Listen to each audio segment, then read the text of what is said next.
அனைவருக்கும் வணக்கம்.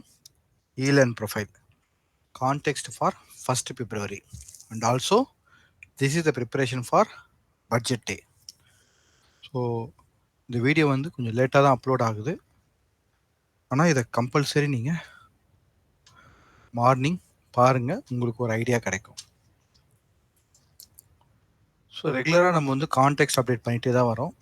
எப்படி ஒரு டேக்கும் இன்னொரு டேக்கும் மார்க்கெட்டில் கண்டினியூட்டி வந்து எப்படி லாஜிக்கலாக உங்களுக்கு ஷார்ட் டைம் ட்ரேடிங்காக மார்க்கெட் மூவ் ஆகுது அப்படின்றத நம்ம பண்ணிட்டு இருக்கோம். இப்போ பட்ஜெட் டேக்கு இப்போ லாஸ்ட் வீக்கெண்டு நம்ம ட்ரேட் ப்ரிப்பரேஷனில் டிஸ்கஸ் பண்ணும்போது என்ன சொல்லியிருந்தோம், இந்த பர்டிகுலர் ரெஃபரன்ஸ் ரேஞ்சில் இருக்குது பேங்க் நிஃப்டி. இந்த ரேஞ்சில் இருந்து மார்க்கெட்டு கீழே வந்திருக்கு. இப்போ கீழே வந்திருக்க இந்த மார்க்கெட்டு என்னவா நமக்கு கன்ஃபார்ம் ஆகணும், டவுன் சைடுக்கு கன்ஃபர்மேஷன் கிடைச்சா மட்டும்தான் நம்ம பார்க்கணும். அப்படி இல்லைன்னா நம்ம பார்க்கக்கூடாது அப்படின்ற மாதிரி அந்த வீக் வந்து முடிச்சிருப்போம். ஓகேங்களா?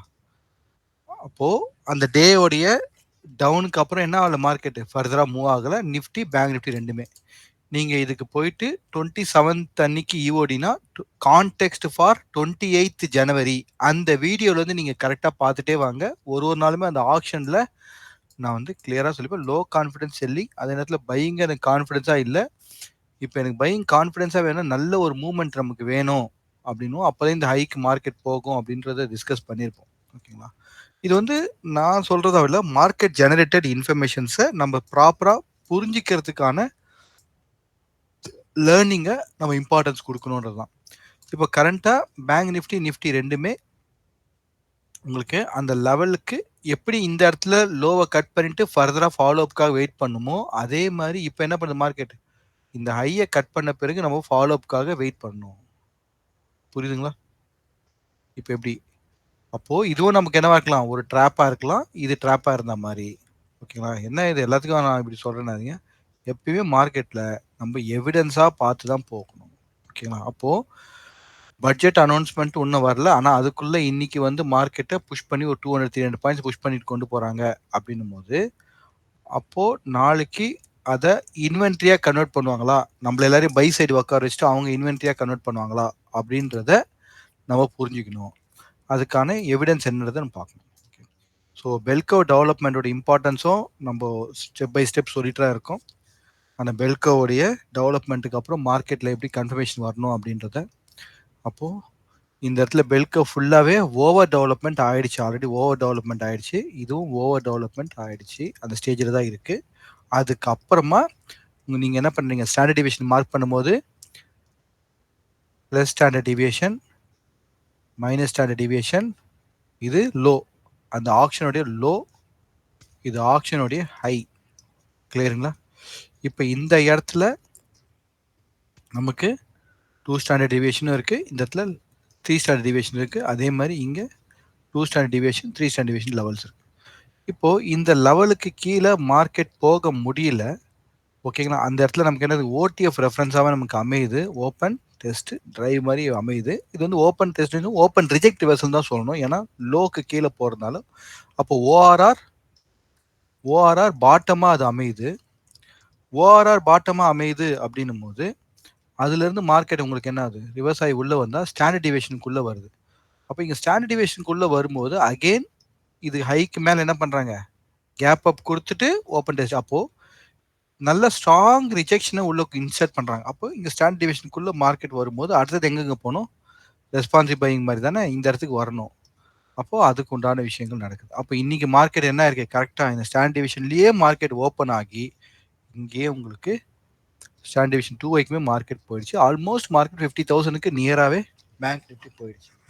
அப்போது ஏன் வந்து நமக்கு ஒரு சில இண்டிகேட்டர்ஸ் வந்து மொமெண்டம் வந்து ரெட்டு கிரீன் மாறி மாறி காமிக்குது இப்படி வருதுன்னா, இதுதான் அவங்க வந்து ஆக்ஷனை ஃபாலோ பண்ணும்போது அந்த ஆக்ஷனுக்கு அப்புறமா தான் நமக்கு லேகிங்காக என்ன ஆகுது, அதர் இண்டிகேட்டர்ஸ் எல்லாமே ரிஃப்ளெக்ட் ஆகுது. இதுதான் நாங்கள் புரிஞ்சுக்கிட்டோம். புரிஞ்சிட்ட பிறகு ஓகே இந்த சப்ஜெக்டை ப்ராப்பராக லேர்ன் பண்ணணும்னு சொல்லி லேர்ன் பண்ணிவிட்டு இப்போ அண்டர்ஸ்டாண்டிங்கில் ட்ரேட் பண்ணிட்டு இருக்கோம்.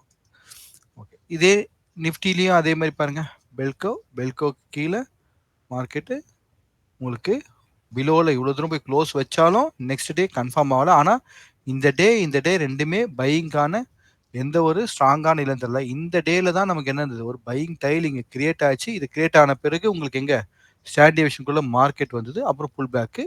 இந்த 2 டேயுமே கான்ஃபிடன்ஸான பையிங் கிடையாது. ஆனா டார்கெட் இங்க இருக்கு. அப்ப டார்கெட்டுக்கு மேல நீங்க ஓப்பன் குடுத்துட்டு என்ன பண்ணிருக்காங்க, டெஸ்ட் டிரைவ் எடுத்து கம்ப்ளீட்டா ஃபினிஷ் பண்ணி ஆல்மோஸ்ட் அவங்களுடைய லெவல்ஸ முடிச்சுட்டாங்க. கவனிச்சீங்களா? இங்க 3 ஸ்டாண்ட் டிவிஷனுக்குமே மார்க்கெட் வந்துட்டாங்க. 23,600க்கு அபோவாவே வந்துட்டாங்க. இங்க வந்து 2 ஸ்டாண்டர்ட் டிவிஷனுக்கு அபோவாவே வந்துட்டாங்க.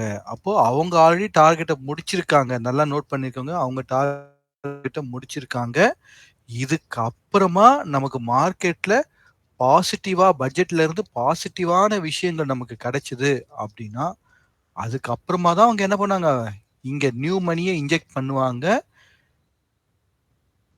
இனிஷியேட்டிவ் பையிங்கா உள்ள இந்த இடத்துல வருவாங்க. வந்தா தான் மார்க்கெட் மேல போகும். புரியுதுங்களா? அப்போ மின்வதெல்லாம் பொன்னல்ல அப்படின்ற மாரி, இப்போ இவங்க இன்னைக்கு குடுத்த ரேலிய நம்ம நம்பி என்ன பண்ண முடியாது, பை சைடுக்கு நம்ம பொசிஷன டர்ன் பண்ண முடியாது. We should be tight with the hedge. நாளைக்கு நியூ மனி மார்க்கெட்ல இன்ஜெக்ட் பண்றாங்களா அப்படின்றத நம்ம தெரியாம நம்ம என்ன பண்ணக்கூடாது, அவசரப்படக்கூடாது. கிளியருங்களா? இதுதான் நாங்க இந்த லெவல்ஸ் வச்சு பார்க்கும்போது தெரிய வந்துச்சு. ஓகேங்களா? ஓகே. இப்போ கான்டெக்ஸ்ட்டா போயிடலாம். ஓகே. இப்போ கான்டெக்ஸ்ட்டா பார்க்கும்போது நமக்கு என்ன ஆகும், ஒரு ஒரு நாளும் மார்க்கெட் என்ன அக்செப்ட் ஆகி போயிட்டே இருக்கணும். இப்போ கரண்ட்டா நமக்கு மார்க்கெட் எங்க இருக்கு? இந்த இடத்துல இருக்கு. இந்த இடத்துல இருக்கும்போது இங்க லெஃப்ட் சைடுல என்ன ரெஃபரன்ஸ் பார்க்கணும்? அடுத்தது என்ன பிபிஓசி ரெஃபரன்ஸ் இருக்கு? 50,600ல ஒரு பிபிஓசி ரெஃபரன்ஸ் இருக்கு. இப்போ அதுதான் அடுத்த டார்கெட். அப்போ ஆக்ஷன் கன்டின்யூ ஆகும் அப்படின்ற பட்சத்துல உங்களுக்கு மார்க்கெட் எங்க போணும்? 50,600க்கு மார்க்கெட் போகணும். கிளியருங்களா? அப்போ கான்டெக்ஸ்ட் புரியுதுங்களா உங்களுக்கு? இப்போ இங்க லோல இருந்து நமக்கு என்ன, இங்க வந்து மார்க்கெட் வந்து பையிங் டெயில், பையிங் டெயில். ஓகேங்களா? அதுக்கப்புறம் ஒரு பேலன்ஸ், பேலன்ஸ். அப்புறம் இன்னைக்கு வந்து மூவ் ஆயிட்டு அவங்க டார்கெட்டையும் முடிச்சிருக்காங்க. அகைன் அடுத்த டார்கெட் எங்க வச்சிருக்காங்க? 50,600 இருக்காங்க. அப்போ நாளைக்கு பட்ஜெட்ல பாசிட்டிவ் இருந்ததா மார்க்கெட் இந்த லெவலை ஈஸியா ரீச் பண்ணும். அதுக்கப்புறம் இந்த பேலன்ஸை டெஸ்ட் எடுத்துட்டு திரும்ப மேலே போறதுக்கான சான்சஸும் இருக்கும் அப்படின்ற அந்த புரிதல் நமக்கு கிடைக்குது. இதுல இருந்து நம்ம கான்டெக்ஸ்ட் வைஸா நம்ம என்ன பண்ணணும், மார்க்கெட்டை ஃபாலோ பண்ணணும். ஓகே, ஓகேங்களா? ஸோ என்னென்னலாம் ரெஃபரன்ஸ் இருக்குன்றது ரெகுலராக பார்க்குறோம். ஆனால் நான் சீக்கிரமாக முடிச்சிடுறேன். இப்போ இந்த இடத்துல வந்து நமக்கு லோல இருந்து பையிங் டெயில் எடுத்து தான் மார்க்கெட் உள்ள இன்ஜெக்ட் ஆகிடுச்சு. அகெயின் பையிங் டெயில் எடுத்து தான் மார்க்கெட் உள்ள இன்ஜெக்ட் ஆனு.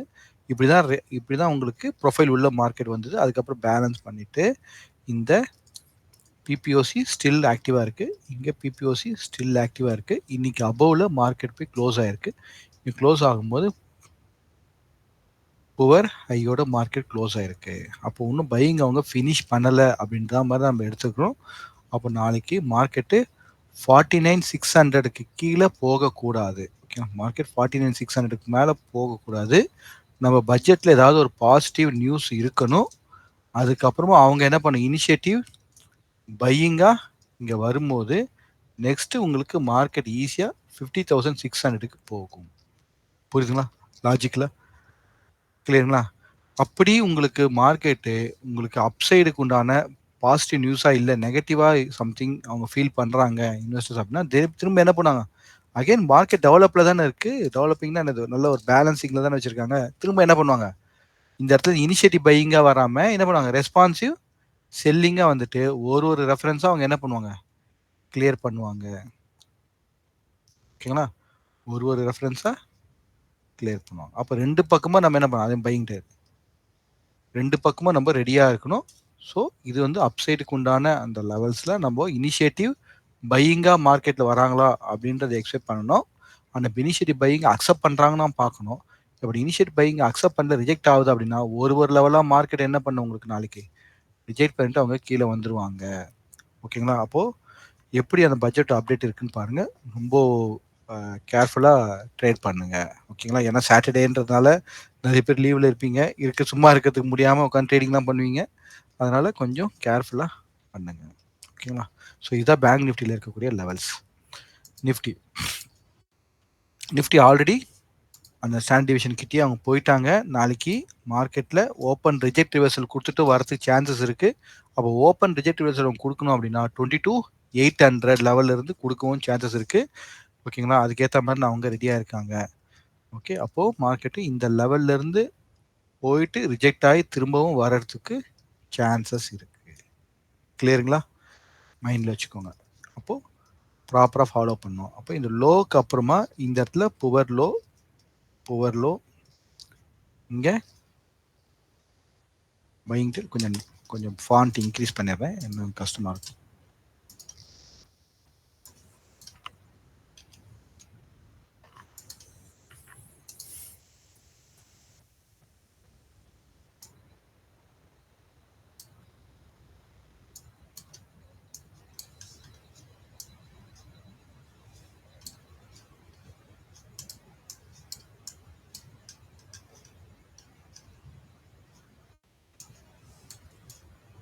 ஓகே, ஓரளவுக்கு விசிபிளா இருக்குங்களா? ப்ரொஃபைல் சார்ட்ல இது ஒரு டிஸ்கம்ஃபர்ட் இருக்குங்க. அது எதுவும் பண்ண முடியாது. பட் ஆனால் நம்ம வந்து அந்த ஃபோக்கஸ் பண்ணும்போது அந்த ஒரு ப்ரொஃபைலை தான் ஃபோக்கஸ் பண்ணும்போது அவங்களுக்கு கிளியராக இருக்கும். இந்த இடத்துல புவர் நல்லா போய் பாருங்க. 27th அன்னைக்கு 28க்கான கான்டெக்ஸ்ட் வீடியோல இருந்து திரும்ப ரிப்பீட்டடா பாருங்க. ஓகேங்களா? புவர் லோ இந்த இடத்துல ஒரு pullback low, poor low. இப்போ இன்னைக்கு மார்க்கெட் கேப் அப் ஆயிருக்கு. கேப் அப் ஆகும்போது எந்த லெவலில் ஓப்பன் பண்ணிருக்காங்க? நம்ம ஸ்டாண்டர்ட் டிவிஷன் லெவலில் தான் மார்க்கெட் ஓப்பன் பண்ணியிருக்காங்க. ஓப்பன் ஆகிட்டு 2 and 3 standard division market push பண்ணியிருக்காங்க. அந்த இடத்துல உங்களுக்கு புவர் ஹையும் இருக்கு. இதுக்கப்புறமா நமக்கு 23,800ல ஒரு பிபிஓசி லைனும் இருக்கு.